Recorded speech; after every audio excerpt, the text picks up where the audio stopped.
Student, आज की class में हम अध्ययन करेंगे चैप्टर 2 का।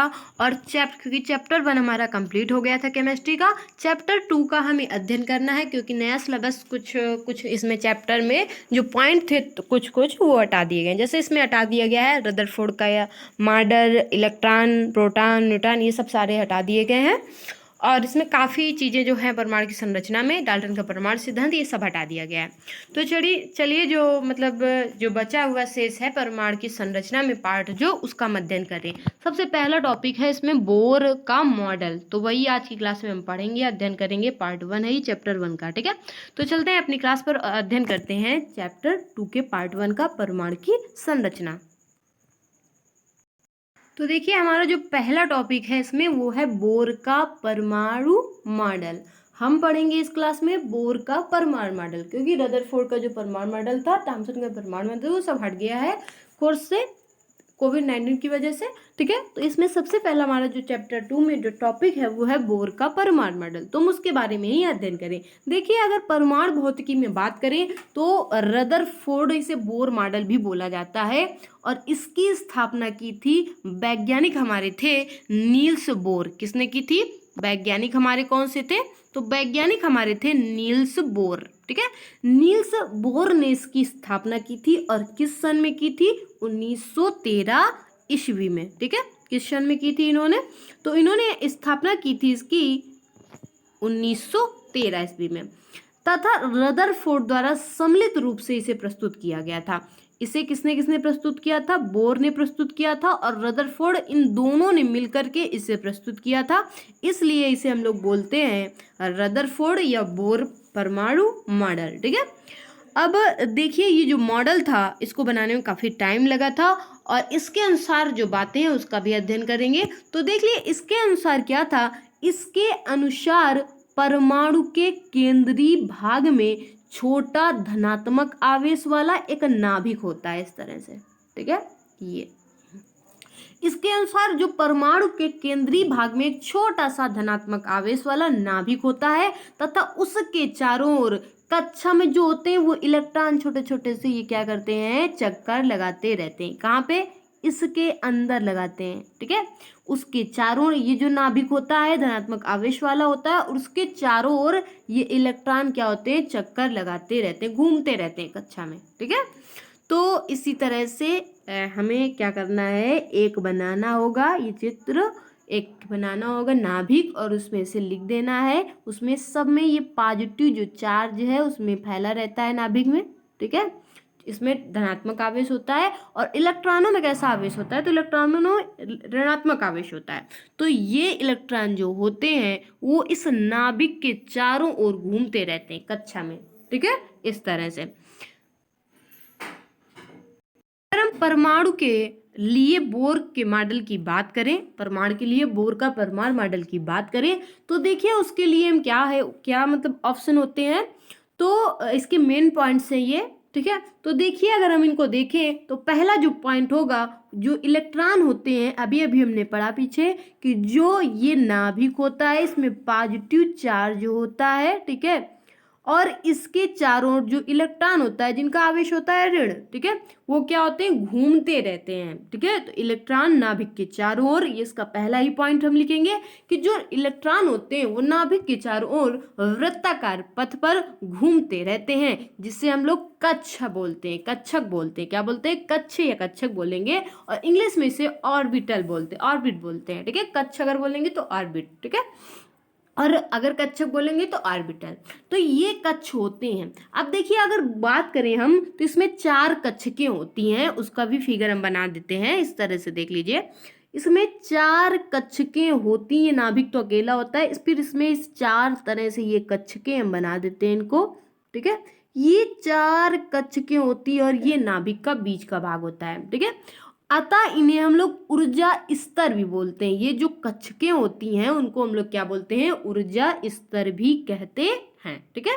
प्रत्येक कक्ष की एक निश्चित होती है, ठीक है, प्रत्येक कक्ष की एक निश्चित अवधि होती है जिसे हम लोग ऊर्जा स्तर बोलते हैं। अगर इनके नाम की बात करें तो इनका नाम भी हम ले सकते हैं, पहले में के बोल सकते हैं, दूसरे को एम बोल सकते हैं, स्मॉल एम, के, एम, इसी तरह से बोल सकते हैं, एक मिनट लगे, फिर से हम लिखते हैं यहाँ पे। ये पूरा हमारा वह 4 कक्षकें हैं यहाँ पे इस तरह से, ठीक है। ये जो पहली कक्षक होती है इसे बोलते हैं के, जो अंदर वाला पार्ट होता है। दूसरी कक्षक होती है यल, के यल, और तीसरी होती है यम, और चौथी होती है यन।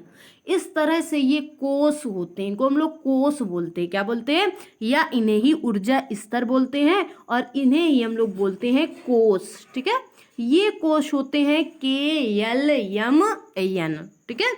आगे हम बात करते हैं, देखिए लिखा भी है नीचे, ये देख लिए जो मैं अभी फिगर बनाया था उसी को लिखा है कि ऊर्जा स्तरों को क्रमशः 1 2 3 4 या के यल यम यन इत्यादि से व्यक्त किया जाता है। हम 1 2 3 4 भी बोल सकते हैं, या इन्हीं को बोल सकते हैं के यल यम यन। ये कोष कहलाते हैं, इन्हीं को ऊर्जा स्तर बोलते हैं, या इन्हीं को क्या बोल सकते हैं? कोष कहलाते हैं। चलिए तीसरे पॉइंट की बात कर लेते हैं। देखिए तीसरा पॉइंट हमारा क्या है, तो तीसरा पॉइंट है निश्चित ऊर्जा स्तरों में घूमते हुए इलेक्ट्रॉन की ऊर्जा ना तो क्षय होता है और ना ही वृद्धि।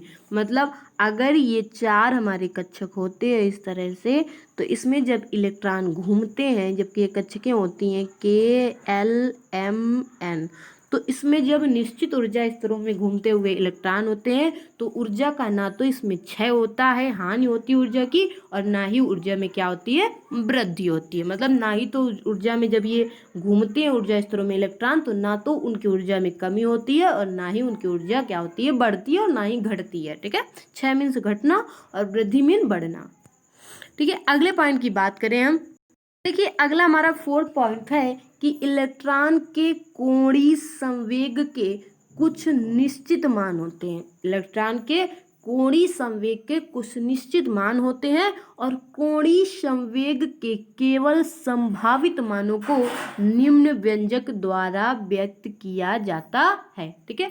इलेक्ट्रॉन के कोणीय संवेग के कुछ निश्चित मान होते हैं, और कोणीय संवेग के केवल संभावित मानों को निम्न व्यंजक द्वारा व्यक्त किया जाता है। तो वो व्यंजक क्या होता है? तो उसका सूत्र होता है P बराबर NH2 पाई। इस तरह से कक्षक में हमने बोला था जब हमारे पास 4 कक्षक इस तरह से थे, 1 2 3 4, ठीक है। एक मिनट और बना लेते हैं, ठीक है। ये 4 तो हमने कहा था, चाहे उनको बोलेंगे के बोल दें या एम एल तो, या 1 2 3 4 इस तरह से भी बोल सकते हैं। तो हम n बराबर रखेंगे 1, तो यहाँ पे आ जाएगा, जब n बराबर 1 रखेंगे तो h/2 पाई आ जाएगा, और जब हम n बराबर यहाँ पे 2 रखेंगे तो p बराबर आ जाएगा 2h/2 पाई। 2 से 2 कैंसिल कर देंगे, आ जाएगा h/पाई। और जब हम यहाँ पे p बराबर कितना रखेंगे, तो p बराबर हमारा सूत्र है NH/2 पाई। और जब हम n बराबर यहाँ पे 3 रखेंगे तो p की जो वैल्यू होगी, संवेग जो हमारा हो जाएगा कोणीय संवेग, वो आ जाएगा यहाँ पे 3h/2 पाई। और जब हम यहाँ पे n बराबर 4 रखेंगे तो आ जाएगा 4h/2 पाई। यहाँ पे 2 से 2 कैंसिल कर देंगे, आ जाएगा 2h पाई। तो इस तरह से इसी के मान पर ही निर्भर होता है, ठीक है। तो वही यहाँ पे लिखा है कि इलेक्ट्रॉन के कोणीय संवेग के कुछ निश्चित मान होते हैं, और कोणीय संवेग के केवल संभावित मानों को हम निम्न व्यंजक द्वारा व्यक्त कर सकते हैं। जो सूत्र हमारा है वो ये है NH/2 पाई। इसी के द्वारा हम क्या कर सकते हैं? व्यक्त कर सकते हैं। अगला हमारा नंबर इसी का क्या है? बोर मॉडल, उसको भी पढ़ लेते हैं। बोर मॉडल का हमारा 5 पॉइंट है कि जब इलेक्ट्रॉन को ऊर्जा प्रदान की जाती है तो ऊर्जा की निश्चित मात्रा, ठीक है, ऊर्जा की निश्चित मात्रा अवशोषित होती है, एवं इलेक्ट्रॉन समान ऊर्जा स्तर से उच्च ऊर्जा स्तर पर कूद जाता है, ठीक है। इलेक्ट्रॉन क्या होता है? समान ऊर्जा स्तर से उच्च ऊर्जा स्तर पर कूद जाता है, जिसे उत्तेजित अवस्था भी कहते हैं। जिसे क्या कहते हैं? तो जिसे हम लोग बोलते हैं उत्तेजित अवस्था भी कहा जाता है, ठीक है। एक बार फिर से हम इस पॉइंट को पढ़ लेते हैं। देखिए इस पॉइंट में बोला गया कि जब इलेक्ट्रॉन को ऊर्जा हम देते हैं, ठीक है, तो ऊर्जा की जो निश्चित मात्रा होती है वो अवशोषित हो जाती है, और इसी से इलेक्ट्रॉन समान ऊर्जा स्तर से उच्च उस ऊर्जा स्तर पर कूद जाता है, जिसे हम लोग बोलते हैं उत्तेजित अवस्था। ठीक है, आगे हम मॉडल की सफलता की अगर बात करें तो मॉडल की सफलता की बात करेंगे तो इसको इंग्लिश में बोलते हैं success of Bohr model of atom. ठीक है, मॉडल की सफलता की बात करते हैं तो पहला होगा बोर का परमाणु मॉडल परमाणु के स्थायित्व को स्पष्ट करता है। जो बोर का परमाणु मॉडल होता है वो परमाणु के स्थायित्व को स्पष्ट करता है। दूसरी चीज हम बोलेंगे तो दूसरी चीज हमारी है कि बोर सिद्धांत ने हाइड्रोजन व हाइड्रोजन के समान अन्य स्पीसीज में इलेक्ट्रॉन की ऊर्जा की गणना में सहायता की। बोर सिद्धांत ने हाइड्रोजन एवं हाइड्रोजन के ही समान जो अन्य जातियां हैं, स्पीसीज में क्या होता है, जातियां। ठीक है, तो बोर जो सिद्धांत था वो हाइड्रोजन और हाइड्रोजन के समान, ठीक है, हाइड्रोजन के समान अन्य जातियों में या अन्य स्पीसीज में इलेक्ट्रॉन की ऊर्जा की गणना में सहायता कर सकता है। ठीक है, अगले पॉइंट की यहाँ पे बात करें तो बोर सिद्धांत से बोर त्रिज्या के मॉडल की गणना। ठीक है, बोर सिद्धांत से ही बोर त्रिज्या के मॉडल की गणना भी की जा सकती है। ठीक है, बोर सिद्धांत से ही बोर त्रिज्या के मॉडल की गणना भी की जाती है। तो ये इस प्रकार से थी हमारी बोर मॉडल की सफलता। इस तरह से ये 3 पॉइंट जो है वो बोर मॉडल की सफलता के कारक हैं। बोर का जो परमाणु मॉडल था वो परमाणु के स्थायित्व को स्पष्ट करता है, पहली चीज। दूसरी चीज बोली गई है कि बोर जो सिद्धांत है वो हाइड्रोजन व हाइड्रोजन के समान अन्य स्पीसीज में इलेक्ट्रॉन की ऊर्जा की गणना में सहायता भी करता है। तीसरा चीज, बोर सिद्धांत ने बोर त्रिज्या के मॉडल की भी गणना की। ठीक है, तो इस तरह से ये हमारे 3 पॉइंट थे। चलिए हम आगे पढ़ते हैं। हमने अभी पढ़ा बोर मॉडल की सफलता के बारे में। ठीक है, अब हम थोड़ी सी उसकी असफलता के बारे में पढ़ लेते हैं या सीमाएं के बारे में पढ़ लेते हैं। तो देखिए, बोर मॉडल की सीमाएं क्या क्या थी उनके बारे में हम अध्ययन करेंगे। ठीक है, तो देख लीजिए यहाँ पे बोर मॉडल की सीमाएं क्या क्या थी। ठीक है, वो पढ़ेंगे। देखिए, इसमें कोई संदेह भी नहीं था कि जो हाइड्रोजन परमाणु का जो बोर मॉडल था, ये जो बोर मॉडल दिया था नील बोर ने इसको दिया था, वैज्ञानिक नील बोर ने, वो रदरफोर्ड का जो नाभिकीय मॉडल था उससे तो बेहतर था, उससे अच्छा था। लेकिन हाइड्रोजन परमाणु और इसके जैसे अन्य आयनों जैसे He+, Li2+ और Be3+ के रेखा स्पेक्ट्रम और स्थायित्व की व्याख्या ये कर सकता था, लेकिन बोर का मॉडल निम्नलिखित बिंदुओं की व्याख्या नहीं कर सका। ठीक है, वो व्याख्या कर सकता था क्योंकि ये रदरफोर्ड से बेहतर था, लेकिन वो बोर का जो नील बोर का जो मॉडल था वो भी निम्नलिखित बिंदुओं की व्याख्या नहीं कर सका। ठीक है, अब हम बात करें यहीं पे तो पहला क्या कारण था, किस तरह से वो व्याख्या नहीं कर सका। तो पहले कारण के बारे में पढ़ते हैं कि जो परिष्कृत स्पेक्ट्रमी थे, ठीक है, तकनीकों द्वारा प्राप्त हाइड्रोजन स्पेक्ट्रम में सूक्ष्म संरचना अर्थात पास पास स्थित 2 रेखाएं, ठीक है, की व्याख्या करने में ये विफल रहा। ठीक है, यह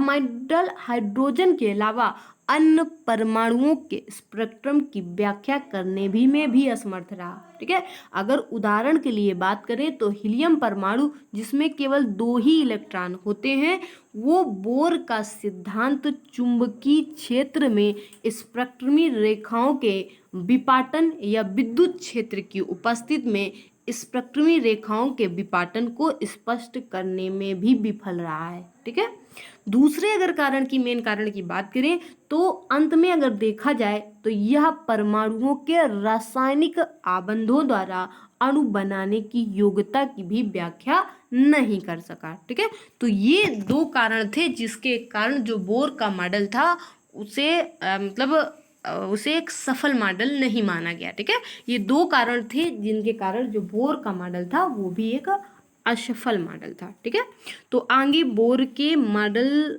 किस तरह से बोर के मॉडल के बाद किसकी उत्पत्ति हुई इसके बारे में पढ़ेंगे हम। तो आज की क्लास में बस हमारा इतना ही था। बोर के बारे में हमने पढ़ा, बोर मॉडल के बारे में पढ़ा जो नील्स बोर ने दिया था 1913 ईस्वी में। ठीक है, आगे हम पढ़ेंगे इलेक्ट्रॉन की दैत्य प्रकृति, ये सब है सिलेबस में, तो इसके बारे में पढ़ेंगे। ठीक है। ठीक है। तो आज की क्लास हाइजेनबर्ग का जो अनिश्चितता सिद्धांत था, पाउली वर्जन का सिद्धांत था, इसके बारे में हम अगली क्लास में अध्ययन करेंगे। तो हमारी क्लास, आज की जो क्लास है वो यहीं से होती है फिनिश, ठीक है।